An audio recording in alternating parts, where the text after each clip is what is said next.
Olá, hoje é sexta-feira, dia 10 de novembro de 2023. Está entrando no ar mais uma edição especial do Jornal da Câmara. Hoje no Jornal da Câmara vamos mostrar as falas dos vereadores durante as sessões ordinárias da semana. Campanha Novembro Azul busca conscientizar homens da importância de se prevenir do câncer de próstata.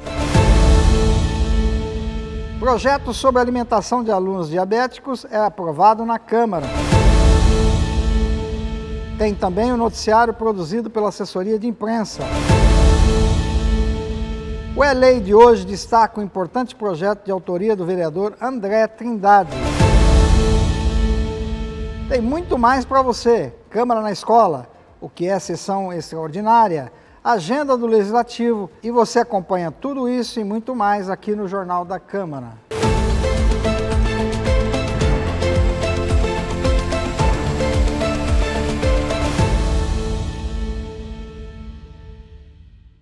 Iniciamos essa edição destacando o trabalho da TV Câmara em entrevista para a TV Alesp. Confira. Em 1999, a Câmara Municipal aqui de Ribeirão Preto começou então a transmitir via TV as suas sessões, as suas plenárias, as suas atividades. E aí passaram-se alguns anos e lá para 2010, então decidiram criar realmente uma programação que hoje é muito interativa, super conhecida aqui na cidade, inclusive. E quem implantou e fez todo esse processo, de modificação, de implantação, de pensar essa programação, pensar toda a parte técnica, está aqui agora ao meu lado, é o ex-coordenador da TV Câmara, Sérgio Luiz Figueiredo. Sérgio, obrigada por falar conosco. Obrigado, sejam bem-vindos. Muito obrigada. Sérgio, começa contando pra gente como que foi que surgiu esse start, então, em 2010, para criar uma programação. Como foi essa necessidade? Então, nós tínhamos dois problemas. Primeiro era criar em si a programação e trazer audiência. A gente começou com programação nas escolas. A gente levava os vereadores nas escolas e fazia um programa interativo com os alunos. E os alunos traziam demandas e faziam perguntas aos vereadores. A audiência acabou crescendo porque os alunos falavam para o tio, para os avós, me vê na TV. Esse foi um start. O segundo programa foi o programa Transparência, que a gente convidava jornalistas de outras emissoras, de jornais locais, para fazer conosco as perguntas aos vereadores ao vivo, no programa Transparência. Isso também alavancou a audiência e deu voz aos vereadores e aproximou a população da Câmara. E qual que é o momento que a TV Câmara vive hoje? 2023, imagino que muito conectada nas redes sociais também, Muita interação. Como é feita essa interação hoje com a população? Hoje nós temos 21 mil inscritos no YouTube. E a gente faz alguns programas que os vereadores podem receber perguntas da população. E agora, com a chegada do novo coordenador, o Paulo, a gente está fazendo mais interação com as redes sociais, porque o momento é rede social, Então, quando tem audiências públicas, por exemplo, a população pode participar através do Zoom e através das redes sociais também. A gente vai implementar mais isso para aproximar mais ainda a população dos vereadores da Câmara em todo. E olha, Arthur, você sabe que realmente a população de Ribeirão Preto é muito interativa. O Sérgio vinha contando para mim que antes de toda essa nova reformulação que vai ser feita em 2023, tinham dois programas que eram os carros-chefes, eram os que recebiam, digamos assim, mais audiência. Um deles é esse em que os vereadores iam até as escolas, conversavam com esses alunos, e o outro é um que inclusive tinha participação de jornalistas. O programa chama Transparência, era feito ao vivo e não tinha combinado nada. E os jornalistas de outras emissoras e de jornais locais vinham com sangue no olho, vamos dizer assim, E o vereador tinha que responder. E era muito bom, porque não tinha trucagem, não tinha edição, é ao vivo, Isso deu muita audiência para a TV. E como que a população percebe, então? Como que é essa interação? A população realmente faz, cobra, manda sugestões, manda mensagens, e-mails aqui para a TV Câmara? Sim, manda através do Facebook, Instagram, Então a gente recebe na hora, é online, o vereador fala lá, a pessoa retruca ou parabeniza, e é muito importante, é muito legal isso. Agora vamos ver a previsão do tempo para a próxima semana. O repórter Paulo Bahia tem as informações. De hoje, sexta-feira, até a próxima segunda, dia 13, as máximas variam de 37 a 41 graus e as mínimas de 22 a 24 graus. Os dias serão de muito sol e algumas nuvens, podendo ocorrer pancadas de chuva à tarde somente na segunda-feira. Já de terça-feira até a próxima sexta, dia 17, As temperaturas máximas estarão atingindo os 41 graus e as mínimas variam de 21 a 25 graus, com sol e aumento de nuvens pela manhã e algumas pancadas de chuva à noite. Para você, motorista, vamos indicar os locais onde os radares móveis estão operando. Confira. Radares da semana, começando pelo sábado, dia 11 de novembro, com o limite máximo em 60 km por hora. Os radares estarão nas avenidas Antônio Mugnato Marinsec, Leão 13, Luiz Galvão César, Marechal Costa e Silva e Presidente Vargas, com limite máximo em 70 km, Maurílio Biagi. Já na segunda-feira, dia 13, os radares estarão nas avenidas Carlos Eduardo de Gasperi Consone, Luiz Eduardo Toledo Prado, Marechal Costa e Silva, Presidente Vargas e Thomas Alberto Watley, com limite máximo em 70 km, Maurílio Biagi. Na terça-feira, dia 14, os radares estarão nas avenidas Ângelo Genaro Galo, Leão 13, Luiz Galvão César, Marechal Costa e Silva e Presidente Vargas, com limite máximo em 70 km, Maurílio Biagi.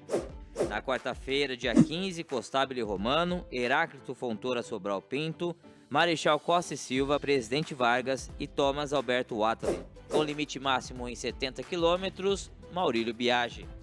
Na quinta-feira, Antônio Mugnato Marinsec, Luiz Galvão César, Marechal Costa e Silva e Presidente Vargas, com limite máximo permitido em 70 km por hora, Maurílio Biagi e Eduardo Andréa Matarazzo. E finalmente, na próxima sexta-feira, dia 17, avenidas Costábile Romano, Henri Nestlé, Luiz Eduardo Toledo Prado, Marechal Costa e Silva, Tomás Alberto Watley, com limite máximo em 70 km, Maurílio Biagi.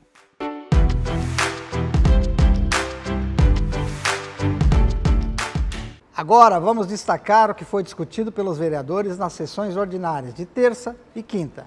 A repórter Francine Rodrigues traz o resumo. E você, artista de Ribeirão, tem notícia boa vindo aí. Na sessão da última terça-feira, dia 7, foi aprovado o projeto de lei da vereadora Duda Hidalgo, que institui a política de incentivo ao artista ribeirão-pretano. Veja o que a vereadora falou sobre o assunto. A gente tem muito artista bom dentro da nossa cidade nas mais diversas formas. Tem escultor aqui dentro do município, tem gente que é da área circense, teatro, livro. Cada uma dessas pessoas precisa ser valorizada. E isso vem de a gente conseguir fazer com que isso não seja só uma cortesia da Secretaria da Cultura, mas que isso seja uma lei que garanta a participação desses artistas dentro de qualquer evento da Prefeitura. Então, qualquer evento da Prefeitura que tenha alguma apresentação cultural, artística, seja ela qual for, da mais diversa área, que se tenha pelo menos 1/3 de artistas locais inclusos dentro dessas apresentações. É muito importante que a gente tenha isso, porque muitas vezes, até mesmo nos eventos que a gente organiza aqui dentro da nossa cidade, a gente esquece de valorizar quem está aqui, quem está na ponta. Isso é importante não só para o artista que está aqui, não só para fazer crescer os artistas que são os artistas do nosso município, mas isso é importante porque faz a economia girar aqui dentro do município também. E para você, pai e mãe que se preocupa com a segurança dos seus filhos na escola, foi aprovada na sessão de quinta-feira o projeto de lei do vereador Paulo Modas, que dispõe sobre a instalação de dispositivo de segurança denominado como Botão do Pânico nas escolas de Ribeirão. Veja o que o vereador disse sobre o projeto.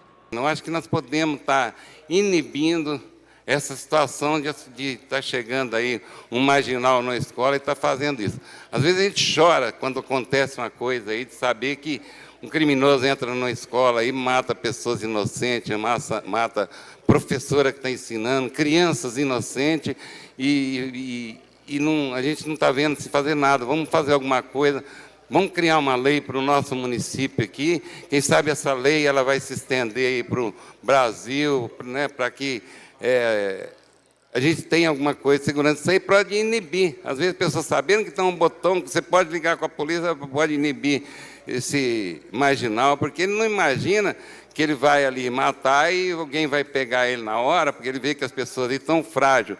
Então, uma segurança dessa, com certeza, nós vamos estar dando proteção para essas crianças. Podemos salvar vidas com um projeto dessa magnitude. e salvar a vida de crianças por investimento pouco, não é um investimento alto, isso pode ser feito por aplicativo, de alguma maneira nós temos que ajudar essas criancinhas nas escolas. Um dos projetos em destaque é sobre a alimentação de alunos diagnosticados com diabetes no ensino municipal. O repórter Paulo Bahia tem mais informações sobre a matéria. Na sessão de terça-feira, os vereadores debateram e aprovaram em plenário um projeto de lei que institui uma política municipal de assistência à saúde dos alunos com diabetes na rede pública municipal. A diabetes mais comum, que pode acometer crianças em idade escolar, é do tipo 1, onde o sistema imunológico ataca as células produtoras de insulina, que controlam os níveis de açúcar no sangue. No futuro, caso não haja um bom tratamento da doença, os pacientes podem sofrer com problemas renais, AVC, infarto precoce, cegueira e até impotência, em caso de indivíduos do sexo masculino. Projetos como o de autoria do vereador Eliseu Rocha são um alerta para uma questão grave de saúde. E quanto mais precoce a atenção ao problema, menores são os riscos de uma criança desenvolver os sintomas graves da doença. Nas escolas, nós não temos essa separação. Então, muitas vezes a criança tem o problema de saúde com diabetes e aí ele é tratado de igualdade com todos os demais alunos. E se você tem a prevenção, na hora da matrícula, já registrar que o aluno tem esse problema, ou até mesmo que a escola possa detectar essa causa da diabetes na criança e fazer o encaminhamento para que a Secretaria de Saúde possa acompanhar e para que a própria escola possa também acompanhar, inclusive com a alimentação separada. Então o projeto vem exatamente nesse sentido, para que a gente possa daí qualidade de vidas para as nossas crianças, que lá na escola é a base de tudo. Vamos para o primeiro intervalo e retornamos já já.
E agora a gente começa esse bloco destacando uma lei do vereador André Trindade sobre a cessão e uso de itens públicos e áreas públicas. Confira.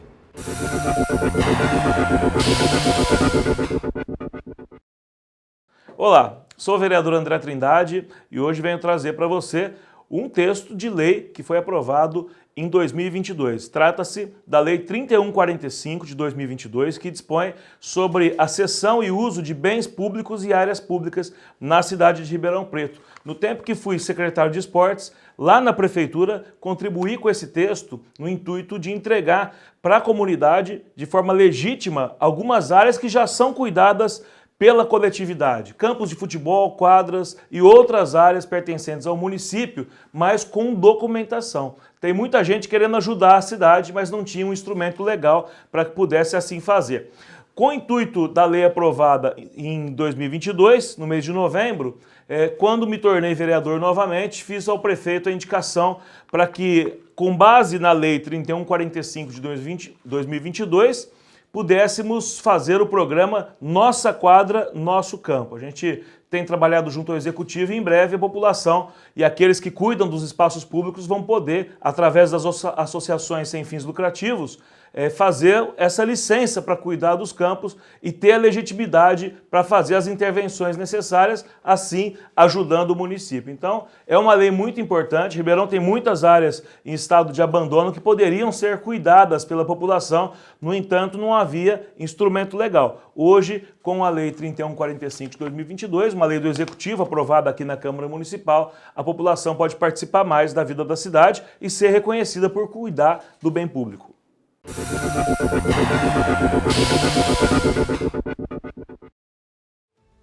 Este mês entra em vigor a campanha Novembro Azul, uma ferramenta importante de combate e conscientização sobre o câncer de próstata, o segundo tipo de câncer mais comum entre os homens.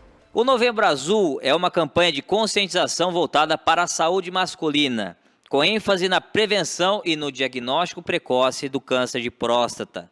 Durante esse mês, são realizadas diversas atividades e iniciativas para alertar os homens sobre a importância de cuidar da saúde e realizar exames periódicos. A campanha surgiu na Austrália no ano de 2003, com o nome de Movember, aproveitando as comemorações do Dia Mundial de Combate ao Câncer de Próstata, realizado no dia 17 de novembro.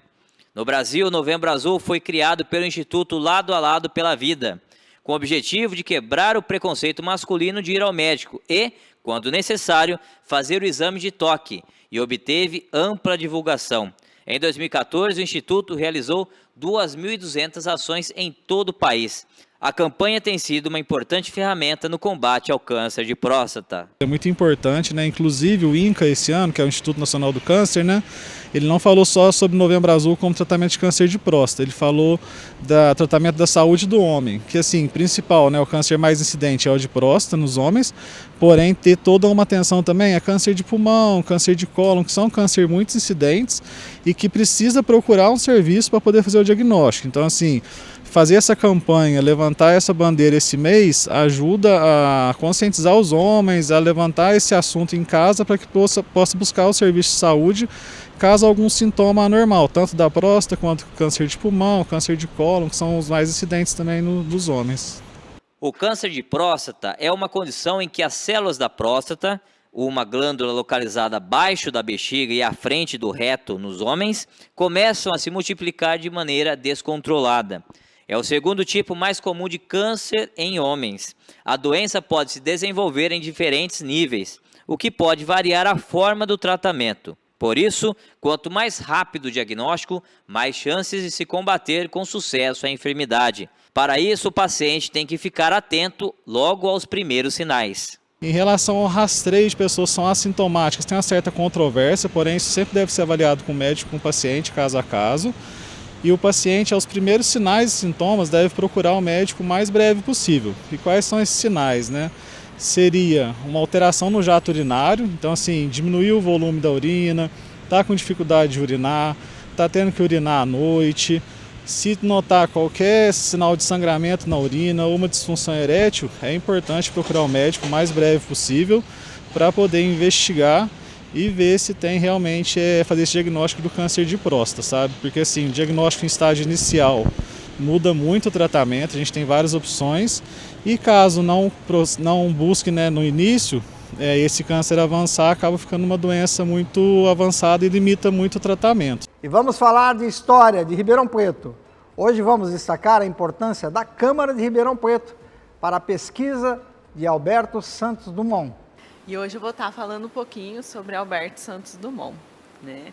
A Câmara ela vai ter uma participação importante, né, na conclusão do estudo dele na França. Então, vou começar do início. Vamos lá, começando sempre do início. Sempre, né, Paulo? Por quê? Né? Alberto Santos Dumont tinha uma família muito influente aqui na cidade de Ribeirão Preto. Né? Seu pai, Henrique Dumont, ele foi considerado o pai do café. Então, eles tinham inúmeras fazendas de café aqui na cidade, né? Eles residiam aqui e devido à sua influência, a Câmara ela vai organizar um patrocínio científico a Alberto Santos Dumont. Foi na sessão de 31 de outubro de 1903. E lembrando que a Câmara, nessa época, podia fazer esse tipo de doação. Hoje não é mais permitido por lei. E a Câmara, então, vai aprovar um projeto de lei que vai conceder R$1 conto para que Alberto Santos Dumont conclua os seus estudos na França.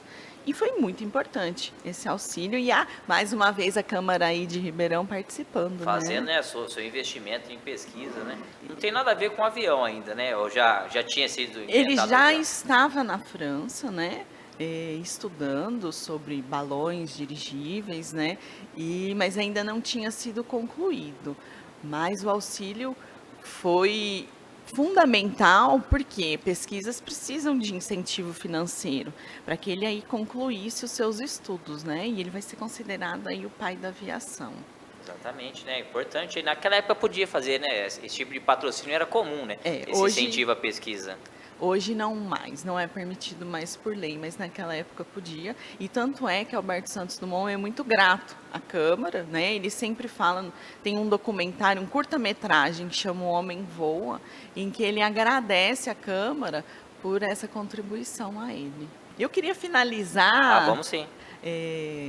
Com uma curiosidade muito bacana, Paulo, que foi o primeiro voo aqui na nossa cidade. Olha só, seguindo a história de Santos Dumont, nós também tivemos um voo aqui. Claro, não poderia deixar, né, Alberto Santos Dumont em agradecimento. O que ele faz? Ele vai mandar um avião para cá, no mesmo estilo que ele inventou, né? Que foi modelo do 14 bis. Exatamente. Esse avião chega aqui na nossa cidade, ali na Mogiana. Ele veio de trem, o avião.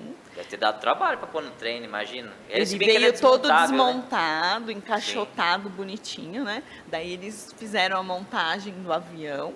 E esse avião, ele desceu na Vila Tibério, Paulo, no dia 20 de julho de 1913 e foi pilotado por Louis Bergman. Imagina você, o primeiro voo aqui na nossa cidade. Teve banda, teve muitas comemorações e as pessoas ficaram maravilhadas, né? Imaginem o primeiro avião. E foi assim, demorou muito tempo da descoberta dele para cá ou... Foi já rapidinho, em questão de pouco tempo, de anos? Não, foi pouco tempo. Foi, que legal. E daí ele já não foi o primeiro voo no Brasil, né? Sim. Mas a gente está falando aqui de Ribeirão Preto ter o primeiro avião. Foi quando começou, né? Hoje nós temos aí o aeroporto Leite Lopes. Hoje é tranquilo falar, mas naquela época, pense em vocês. Era novidade, né? Um voo, o primeiro voo, então foi assim...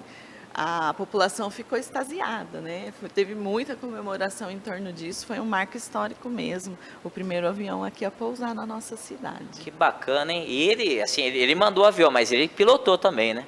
Ou não? Eu não sei se quem pilotou foi Louis Bergman, porque depois ele ficou lá na França, né? Concluindo seus outros estudos sobre balões também, dirigíveis, né?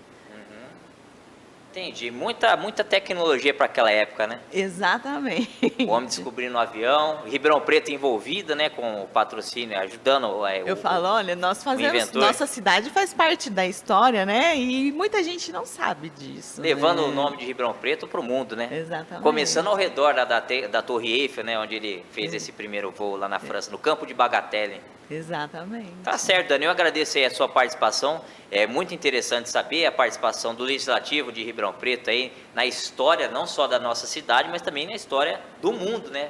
Já que a gente está falando de um evento que hoje mudou praticamente tudo aqui no mundo, que é a descoberta, a invenção do avião, né? Exatamente. Exatamente. Muito obrigada pela participação. E as portas, mais uma vez, estão sempre abertas aí para vocês do Câmara na Escola, trazendo muita história aí para os ribeirão-pretanos e para quem acompanha e para nossas crianças agora a partir de agosto. Exatamente. Muito obrigada, viu, Paulo? Será sempre um prazer estar aqui com você. Ainda falando sobre as ruas da cidade, o repórter André Luiz de Jesus explica a história de algumas delas.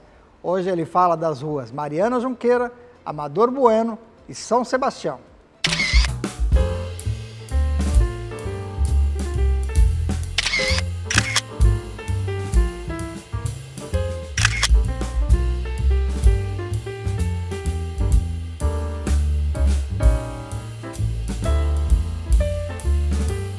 Mariana Constança de Andrade Diniz Junqueira nasceu na cidade de Mariana, em Minas Gerais, em 1871.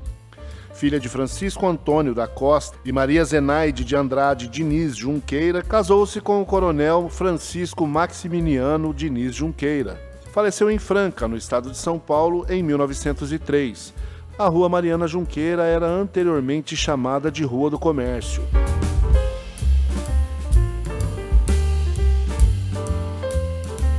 Amador Bueno da Ribeira nasceu em São Paulo por volta de 1584 e foi um rico e influente paulista. Ocupou o cargo de capitão-mor e ouvidor da capitania de São Vicente em 1627. Foi casado com Bernarda Luiz e tiveram muitos filhos. Faleceu por volta de 1649. Anteriormente, a Rua Amador Bueno era chamada Travessa Alegria.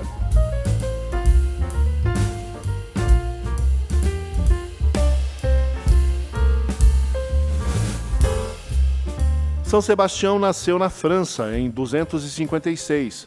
Prestou serviço militar em Milão, Itália, onde foi nomeado capitão da primeira corte da guarda pretoriana do próprio imperador. Identificado como cristão e denunciado ao imperador Diocleciano, foi detido e forçado a renegar sua fé. Foi destituído do cargo e entregue a um pelotão de soldados que o despiram e o amarraram em uma árvore, alvejaram-no com flechas e o abandonaram, julgando que estava morto. Irene, mulher de Cástulo, o encontrou ainda com vida e o levou para casa, onde cuidou dele.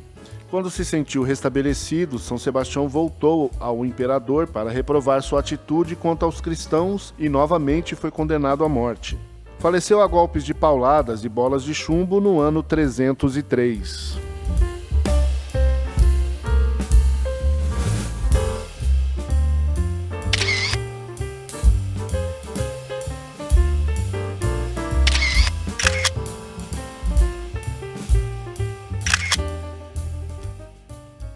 E você sabe o que é e como funciona uma sessão extraordinária? Nós vamos explicar para você.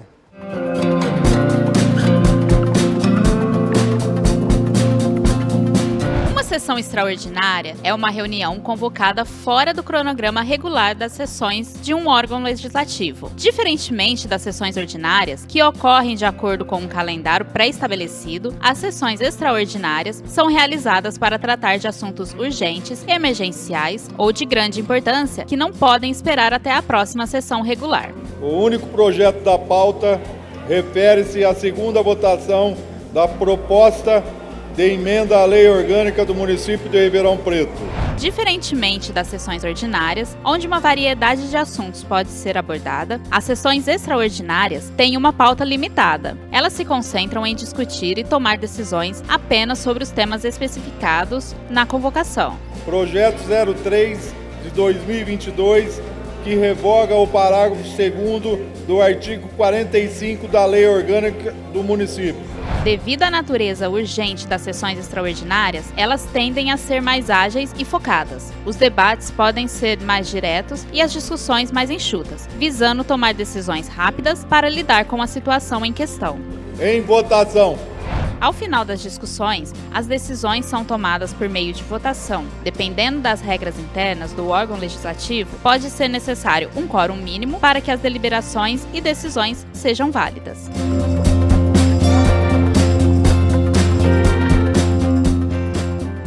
E agora um rápido intervalo, voltamos já já.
E agora o noticiário produzido pela assessoria de imprensa. O repórter André Luiz de Jesus traz as novidades.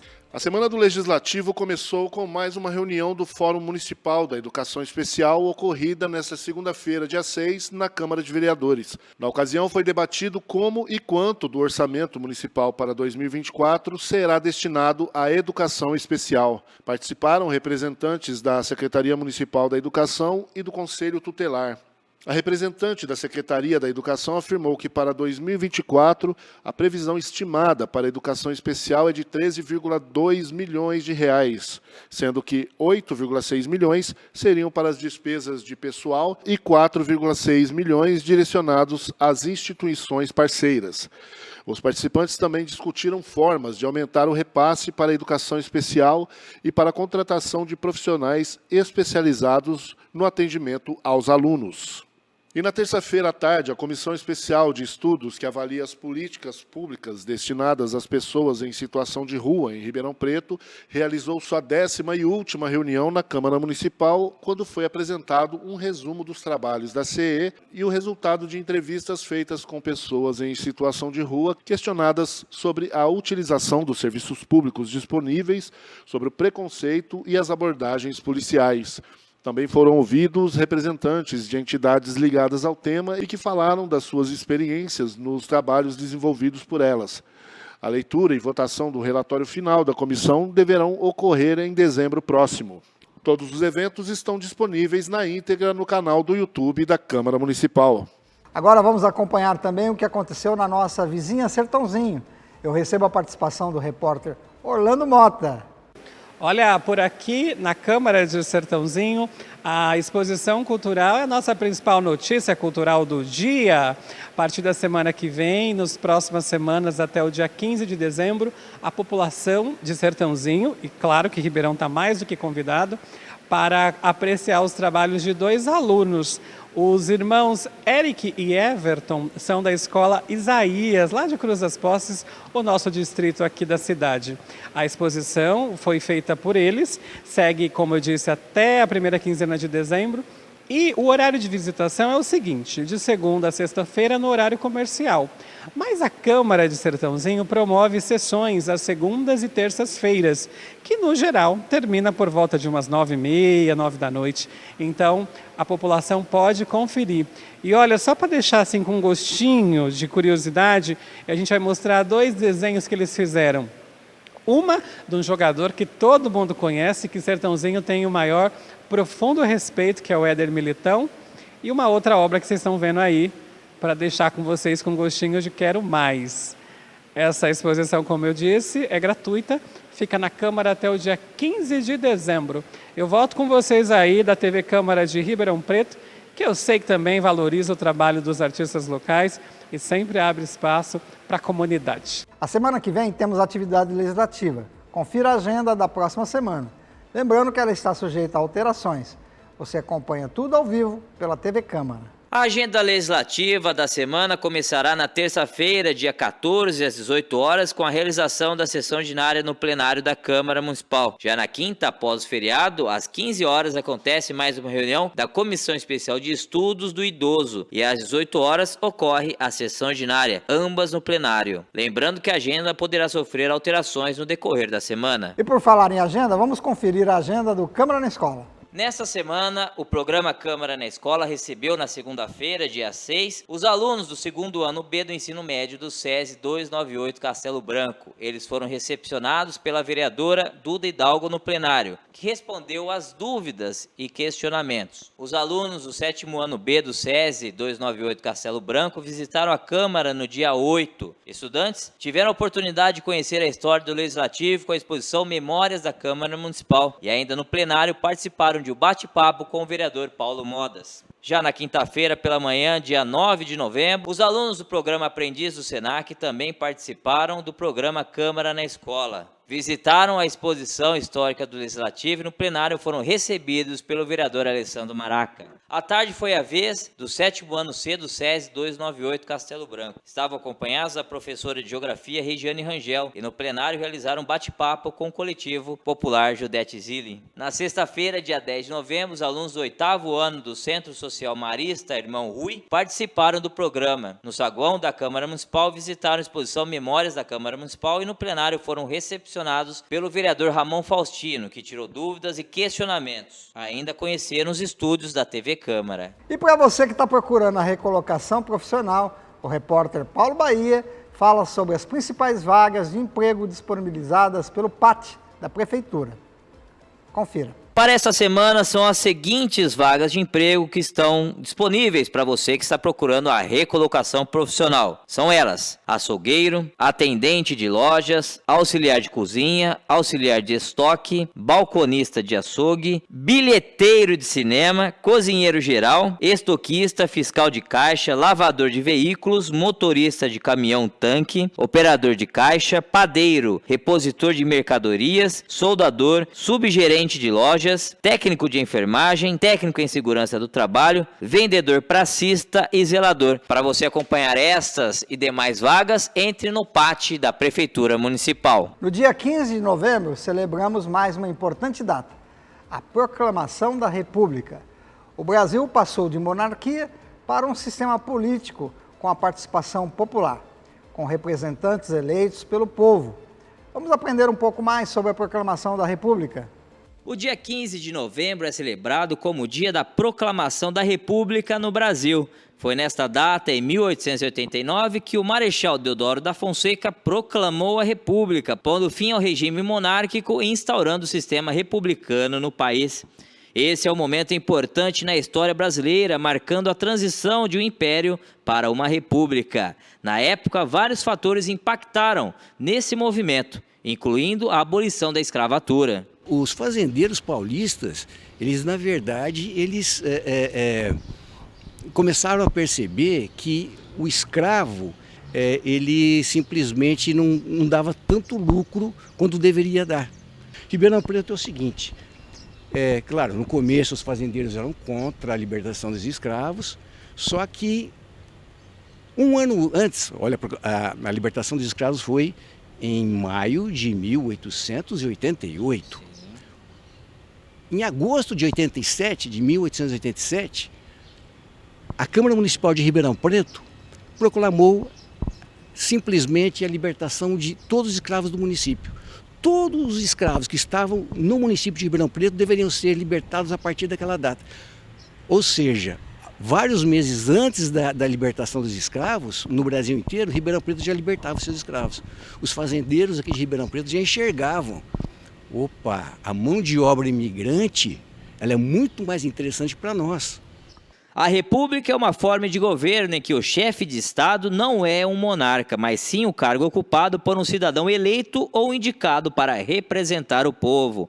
Nesse sistema, o poder é geralmente exercido por meio de representantes eleitos, como presidentes e legisladores, em vez de ser passado por herança. O princípio básico da República é a ideia de que a autoridade política emana do povo. Os líderes são escolhidos pelos cidadãos ou por representantes eleitos para governar em nome do interesse público. Mas desde 1889 até os dias de hoje, como estamos vivendo no sistema republicano? Os caminhos da República estão complicados, Paulo. Nós passamos por momentos muito difíceis. O Brasil está tentando se recuperar aí de momentos complicados. Tivemos momentos muito tristes, momentos onde o país passou por vários anos de ditadura, a ditadura do Vargas, a ditadura do regime militar, né, da ditadura militar. Tivemos gente pregando a volta do regime militar recentemente. Ditadura não serve para país nenhum, a ditadura só traz estragos. Então, se eu for pontuar os momentos complicados da nossa história, eu diria que os momentos piores que nós tivemos foram os momentos em que a democracia foi deixada de lado. E assim colocamos um ponto final no Jornal de hoje. Voltamos na semana que vem. Tchau.